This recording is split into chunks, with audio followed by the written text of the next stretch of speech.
মিয়া মিয়া মিয়া মিয়ার দবদবানি চলছে বর্তমান আসামে। খার খাওয়া অসমীয়ারা মোবাইলে খালি রিলস বানায় থাকে। আর অসমীয়াসকলে কেবল মোবাইলত রিলস বনায়। অসমীয়ারা যে কথার ফুলজারি মারা মানুষ সেটার প্রমাণ কালকে হয়ে গেল। অসমীয়া যে কথার ফুলজারি মরা মানুষ তার প্রমাণ কালি হয়ে গেল। কেবল অসমীয়ারা বক বক করে থাকে, তার বাহিরে তাদের কোনো কাজ নাই, তার বাহিরে তাদের কোনো কর্ম নাই। অসমীয়াই কেবল বক বক করে থাকে, তার বাহিরে বেলেগ কাম নাই।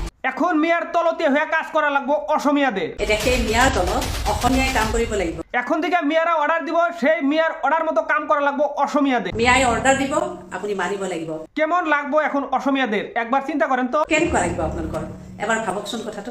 এখন থেকে মেয়েদেরকে স্যার বাইদো ম্যাডাম বলে সম্বোধন করা লাগবো অসমীয়াদের। সেই মিয়াক আপুনি এতিয়া স্যার মেম এইবিলাক মাতিব লাগিব। ম্যাম কিন্তু এটা সত্য কথা বলেছে যে মিয়া কাম করা মানুষ, মিয়া কাজ করতে পারে, মিয়া পরিশ্রম করতে পারে। সঁচা কথা, মিয়াই কাম কৰি ভাল পায়। খাইছে আসামটা গিলা খাইছে, গেদাই আসামটা গিলা খাইছে, মানে মিয়াই আসামটা গিলা খাইছে।